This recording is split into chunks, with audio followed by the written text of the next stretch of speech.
पवारांची राष्ट्रवादी मूळ काँग्रेसमध्ये विलीन होणार असल्याच्या चर्चा पवारांनी प्रस्ताव दिल्याचा नाना पटोलेंचा दावा, तर विलीनीकरणाबाबत कोणतीही चर्चा नाही, पवारांच्या राष्ट्रवादीने चर्चा फेटाळल्या। काँग्रेस बुडतच आहात, कोणत्या पक्षाने त्यात पाय ठेवला तर आम्हालाच फायदा होईल, मुख्यमंत्री फडणवीसांचा विरोधी पक्षातील नेत्यांना टोला, तर बेगानी शादी में अब्दुल्ला दिवाना म्हणत राऊतांनाही डिवचलं। शरद पवारांनी विलीनीकरणासाठी पुढाकार घ्यावा, पवारांनी पुन्हा नव्यानं काँग्रेस उभी केली तर प्रादेशिक पक्षांनाही बळ मिळेल, संजय राऊतांचं भाष्य। तृणमूल काँग्रेसच्या 19 खासदारांनी लोकसभा अध्यक्षांना लिहिलेलं जुनं पत्र समोर, वेगळा गट स्थापन करण्याची मागणी, तर सोनिया गांधींकडून तृणमूल काँग्रेसला ऑफर, पक्ष विलीन केल्यास राष्ट्रीय उपाध्यक्षपद देण्याचं आश्वासन। अर्थ खात्यासंदर्भातील मुख्यमंत्री फडणवीसांच्या वक्तव्यांना सस्पेन्स, आज तरी अर्थ खातं माझ्याकडेच, फडणवीसांचं वक्तव्य, सुनेत्रा पवारांचं अर्थ खात्यासंदर्भातील प्रश्नावर नो कमेंट्स।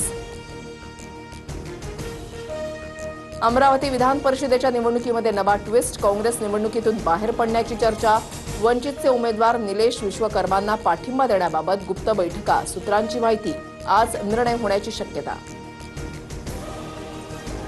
जळगावातील शिंदेंच्या बंडखोर उमेदवार रेश्मा काळे नॉट रिचेबल, शिष्टाईसाठी मंत्री गिरीश महाजन जळगावात, रेश्मा काळे उद्या माघार घेतील, महाजनांकडून विश्वास व्यक्त। प्रशांत महासागरामध्ये एल निनो सक्रिय, अमेरिकी हवामान संस्था नोआनची पुष्टी, विदर्भासह यूपी, एमपी, राजस्थान, छत्तीसगडला जास्त फटका, एल निनोच्या तीव्रतेमुळे जगभर दुष्काळाची शक्यता।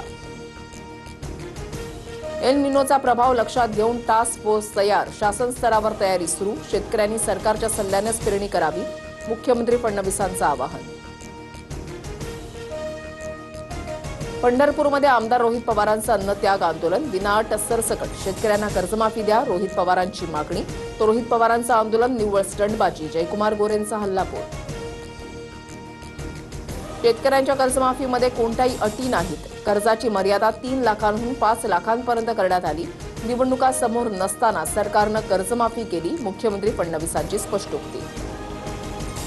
कांदा उत्पादक शेतकऱ्यांना मोठा दिलासा, कांदा खरेदीचा दर आता ₹16.5 प्रति किलोवर, उद्यापासून नवे दर लागू होणार।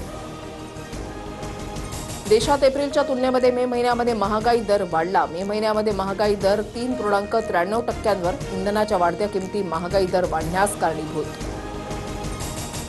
डिझेलच्या खरेदीवर पेट्रोलियम मंत्रालयाकडून 90 दिवसांसाठी निर्बंध, 200 लिटरपेक्षा जास्त डिझेल खरेदी करता येणार नाही, व्यावसायिक ग्राहकांना किरकोळ दुकानांमधून डिझेल खरेदीला मनाई।